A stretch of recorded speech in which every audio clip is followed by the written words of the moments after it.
สียลองนั่นแหละเนาะเปิดคลิปเปิดภาพมาก็เป็นมือสันวันดีมือสีวันงามเนาะขึ้นบ้านใหม่ใส่หญ้างามบ้านน้องบุตรสบาตากลมเพิ่นพี่เนาะเอากำลังว่าน้องเพิ่นก็คือสิดีอกดีใจเนาะเป็นมือที่รอคอยมาตั้งต้นตั้งงานแหละพี่เนาะเพื่อสิได้เลี้ยวมาปานนี้ว่าซั่นซะเนาะเพราะว่าทางเฮาก็รวมงบ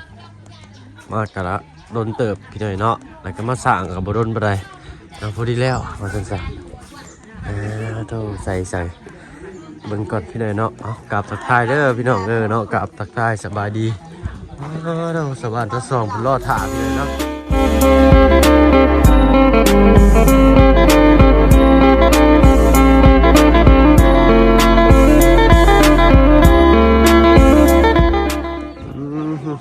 ไม่คั่วบ่นะเลยเนาะไม่ใช่ปอทูเนาะมาได้ใช้เมื่อกี้นี่ไปซื้อน้ำว่าอยู่เป็นไผเด้ว่านั่งรถลุยมาว่าไผเด้ว่าน้องบุตรบ่แม่นอีหน่อยนะสบายดีทางอาจารย์ลาวเพิ่นปอทูทางนี้ก็หากระหอดคือกันไปไวมาซ่าดอกเด้อนี่เนาะเราเสียไปหยัดเสียปลาได้อันนี้บ่เฮ็ดอันแม่ตำคือพุงปลาเนี่ยมักปลาเพิ่นว่าซั่นซะหยัดเข้าท้องมันเฮ็ดบ่มีเคียงบ่ถูกสิเคียงเมืองจักบาทนะจับแม่อาจารย์เฮ็ดทับหัวปมือเจ้าของโอ้ยยิ้มเปื้อยเจ้าสิให้ก็บ่กล้าให้เนาะ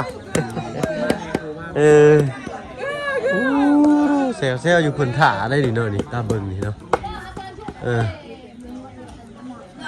โอ้ยทางเงินนี่คือเต็มเซลอยู่พี่หน่อยเนาะมาจากบุงน้องบุตรน้องหัวขอโทษเข้าไปมาจากมุงนี่มาเต็ม7 โมงมาเตรียมข้าวของใส่หมูเนาะ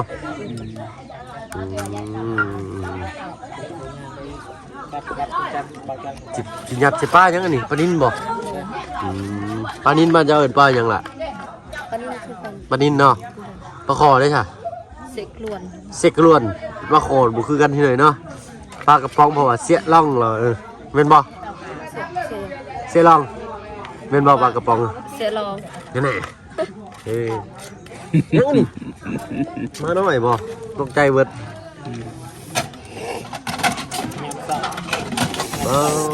แลนด์ได้อันกินปลากระเทียมแล้วก็ตำมะฮุงรสอยากตำมะฮุงรสโอ้ยน้องพากันมาแต่เช้าคุณบ่นี่บ่นะฮะไล่ดักกันมาแม่นฮะก็มาฮอดถ่ายคลิปยังฮอด10 นาทีใช่มั้ยเด้อโอ้ยขอสิทันเด้นี่บ่พอบ่พอแล้วใส่กี่ล่ะนี่มันลายเลยจำนี่ก็พอเลยมาพริกนะอันนี้สิท้องมันบ่เอือบนางมาเลยนี่ลองมากราวเนาะได้อยู่บ่เย็นไว้ฮีรถบ่คือกันเนาะสิอันนั้นจะออกแบบเผ็ดๆได้มั้ยโอ้สูตรนี่แซ่บได้สูตรนี่ฮะสูตรน้องโอ้เราเห็ดเป็นเด้อนี่เราใส่ปลาแดก1นี่หอมกุ้มมาพี่หน่อยเนาะจะเคยกินบ่ปิ้งเป็ดใส่เกลือปลาแดกใส่พริกขั่ว1อ่ะปิ้งเป็ดแม่นบ่เคยกินเป็ดบ่อยากกินเป็ดเนาะกินแต่ปลากินแต่ไก่กับปลานี่กินง่ายอยู่นี่กางมันบ่หลายเนาะแม่นหุบผึกบาดนี่เฮ็ดน้อยคมลาวดีครั้งแรกที่จะเห็นเราเห็ดเอาเกลือใส่อีกเลยไม่ต้องใส่น้ำปลามันจังชีลายๆขึ้น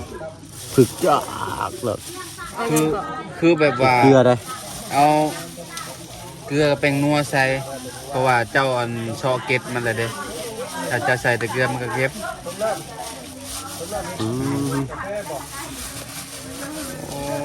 ตัวแม่เราก็สิมาบ่น้องเห็นเพิ่น จะเฮ็ดข้างล่างมืออยู่ห้องน้ำว่าปลาเอื่อมบักพริกนี่นะใส่ แต่ของแต่ไข่น้ำคักได้ฮะ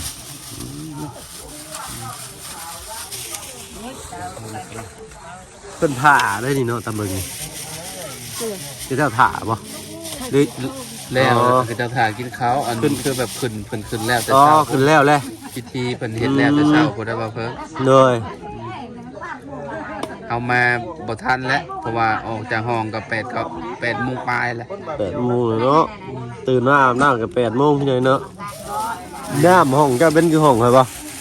มันลายแล้วมันจ้วกแล้วก็ยุดคอยแล้วก็จ้วก คือกันบ่ แม่นคือกัน น้ำมันเบิดบ่โดนหรือแนวใด มันบ่เบิดมันระบบมันแนวนั้น ระบบมันเครื่องทำน้ำอุ่นมันนั่นบ่ สบายดี สบายดีจ้ะ เราอันนี้ ในครัวหัวปานเอ็ดบาทนี่ เชฟได้นี่น่ะมื้อนี้น่ะเป็นเชฟมื้อนี้น่ะเสียไปย่าง เมนูปลา เมนูปลาเพิ่นจะเฮ็ดคือปลานึ่งเนี่ยแต่ว่าเป็นปลาเผาต้องนึ่งไปจะซอกเทาะเก็ดมันนี่ เกตมีแต่1อย่างเดียวแล้วป่ะ ถ้าจะไปปิ้งนี่มันอันนั้นออก มันสิเปื่อยออกได้ มันสิใหม่ตัวนี้นี่มันสิใหม่เบิดนี่ มันสิเปื่อยออกได้เนาะชีสมัน เป็ สิ นหนึ่ เปื่ ง อยออก เอาหนึ่งใส่หวนน่ะ นอกจากเจ้าเอานั่นเอาไม่หีบมันหนีบหัวท้ายมันเอ้ยได้อยู่นั่นน่ะได้อยู่ต้องปิ้งแบบพริกตลอดได้ตัวนี้ฮะปลาหนึ่งนี่นี่ฮะ แย่รับเลย เน็ด พี่น้องเนาะตาหมูกรอบมาครบกัน ใช่ไหมวะ รับเลยแย่รับ กินสัก พอตัวคู่โคบแล้วจ้ะเดี๋ยวนี้ มาทาง ใส่หน่อยแซ่บหน่อยใส่หลายแซ่บหลาย ใส่อีกที ตัวทางนั้นเราเห็นยังไงน่ะ ชักเรือไป เราสิทอดบ่ มะนาวเราไปตัดใส่ พยันมีมองนัวมองจ้างได้นี่นะ เราต้องตำผสมกับเครื่องเทศเลย แม่ มันจึงเข้ากันตัว พยันรุ่นนี้นะคือแบบอันนั้นรถนี่ เนี่ยขกดินก็มีได้เจ้าสิเอาบ่ขกดิน โอ้ยคอยแล้วก็เฮ็ดเลย นี่เด้อบ่าวจัน เราแห้งหมูมี เอานี่เด้อเอากบตัวนี้เลยใส่เต็มที่เลยสิ เติ่มบ่โยนใส่เต็มที่ดิ ใส่แล้วบ่ต้องยามาแตก เครื่องน้ำดังที่ตัวนี้เนาะ กำลัง เนี่ยแหละนี่ปิดท้ายเพิ่นกินข้าวกินน้ำกัน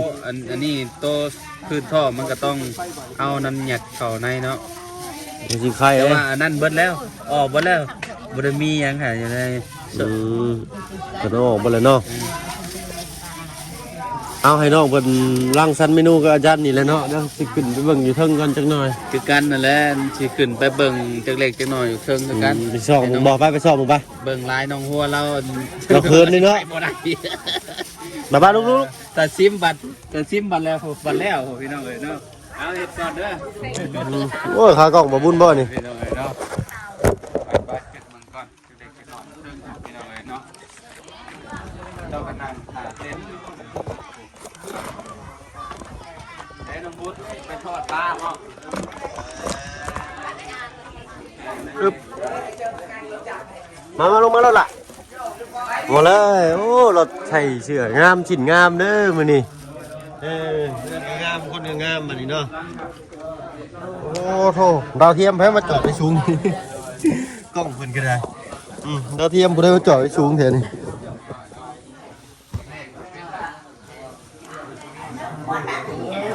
สบายดีเจ้าสบายดีมันจะบูทุกคนเจ้าโดยสบายดีเจ้าโอ้ยนอนรวมเถ่ารวมเกมมันอยู่เทิงเพชรพี่หน่อยเนาะ ผมนอนน้องบุ๊ดสบาย ใส่ แรงดีจังสินอนบ่แรงปันเราเล่พร้อมได้บ่แรงพบโตบ่แรง เรานอนกระสอบเข่าอบอุ่นเมื่อคืนนั่นนี่เนาะ แม่น สบายดีทางบุญขากล้องจะบ่นี่เขาเห็นตั้งอยู่เขาเห็นเด็กน้อยเหยียบเขาก็เลยถือมานำพี่เฮกเอามาใส่แหละว้าเท่า เพิ่นอวยพรแต่เช้าเนาะ โอ้งามเนาะอ้อเลือพี่หน่อยเนาะทางลุงเฮิงกับบ่าวบุญยังบ่ทันมาโอ้ทางนี่เพิ่นเฮ็ดเมนูหยังอยู่กระตุ่มน้อยคอยทางนี่ฮะ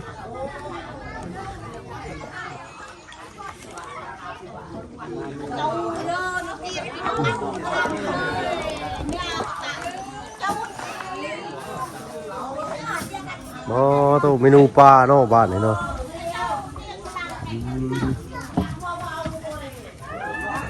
ตัวลาบปากใส่มะกอกเนาะสบายดีเลยเจ้าเด้อตัวจักโต้มื้อนี้อันอ้ายนี่7 โต้เนาะโต้เพิ่นเฮ็ดเมนูหยังอันนี้อ้ายลาบซอยใช่เลยจำเอา ซอยอะไรครับมัน นี่ซอยยังนี่ ซอยปลานินนะแบบมีน้ำบ่นี่แบบแห้งเนาะ สิเฮ็ดอันนั้นบ่จุ่ม ซอยเพิ่นบ่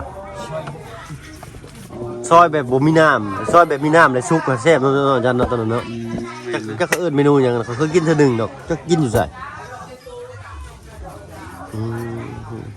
คักได้ปลานินนี่เป็นปลาที่แบบว่าเฮ็ดได้ทุกเมนูเลยนะนี่ฮะท้องมันเพิ่นก็สิซอยไปต้มบ่ แม่นนะต้มบ่เลยอันพวกอันนี้มันเนื้อมันก็เอาไปซอย ขั้น จุ่มซอย ขั้นมะกอกเลยนี่ ขั้นมะกอกหรือว่าขั้นมะนาวก็ เลย เน้นหรือว่าหมุดแดงก็ได้พี่น้อยโอ้ใส่หมุดแดงก็สุดยอดแล้ว หมดแดงมันอยากทรมานเจ้าของนี่แหละ ต้มสมหมุดแดงเนาะ เอาเนาะ นะ ป ปอกคั่วแบบนี้ โอ้คมโต๊ะคมตังแล้วนะ มานี่เด้อพี่น้องเด้อเนาะ ทางนั้นเพิ่นมาขายยังน่ะ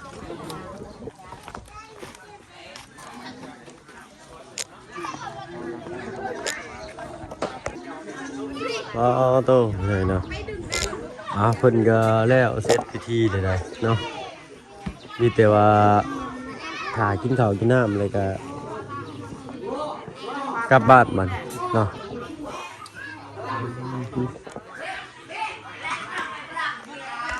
มาเด็ดเจอไป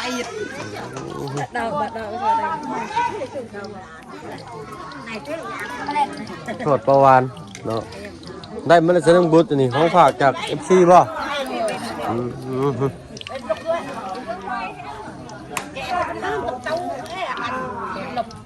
ปิ้งก็กระแซบได้ล่ะมันบ่มีน้ำมันยังไงนี่โอ้เต็มหม้อเนี่ยฮักบ่มีเลยนี่แต่อันว่าหมูอะไรริมสากพุ่นนอริมสากพุ่นเนาะ2-4ทีมสากมันสิอยู่ทางนั้นต้องกับอะไรเด้อเดินเจ้าเสียอักดูไปยังไปนั่งดูได้แค่แต่โอเคคำนี้ปลองมันจากอ่างไหนเลย ทางนี้แม่ครัวปิ้งปลาพี่หน่อยเนาะทางนั้นทอดปลาหมูนี่เพิ่นหั่นเพิ่นแกงแต่เช้าๆพุ่นอันนี้เนาะ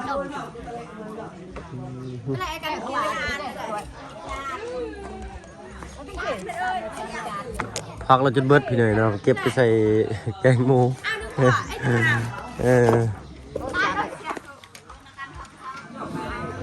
ที่ไปเด็กกันไหนต้องเสด็จดอกเอา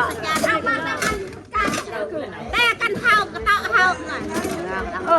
ก็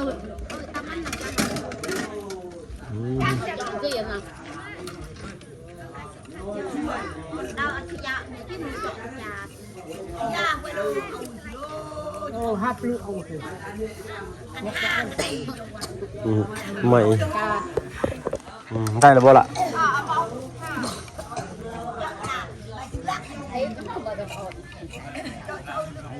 มาข้าวกันได้ยังไงคุมไฟยากเนี่ยเป็นยังไงพอใส่ฟืนนะ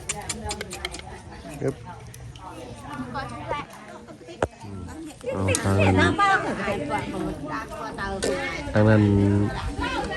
ได้ค่าสร้างที่ไหนนะเอาทางนี้เห็ดอยู่เห็ดกินก่อนเฮ้ยลบเนาะ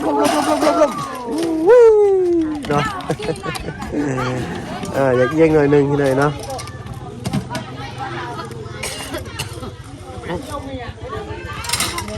เดี๋ยวทางไหนก็จะเอาคายอย่างงี้เนาะน้ำแตงมั้ง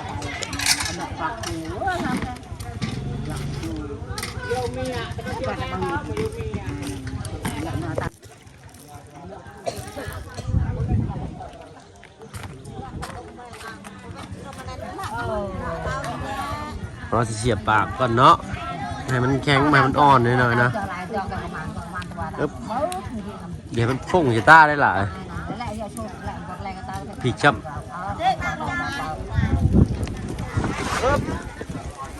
ทางนี้สิไปบ่น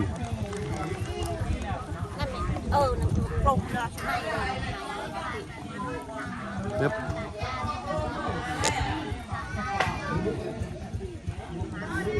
một đề ra cho bạn chúng đây người đằng kia bạn lời đây rồi นี่อะไรโอ้โหจะตา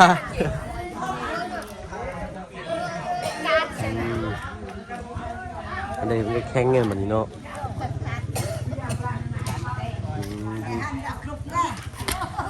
เสียบไปเลยหน่อยมันแข็ง ấy là chặt bạn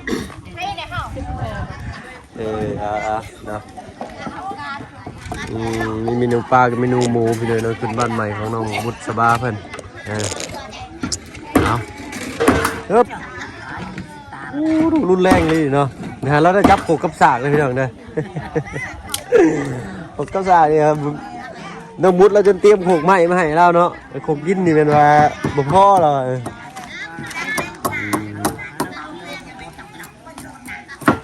เอาใจน้องประเทศเราอยู่ตรงกับข่าวกันพี่นายเนาะตั้งห้ากันสิขอตัวลำลาก่อนพอๆอันจุดหนาเด้อเนาะ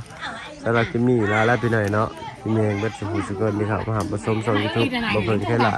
คือเก่าพี่นายเนาะลาพี่นายเนาะสบายดีจ้ะ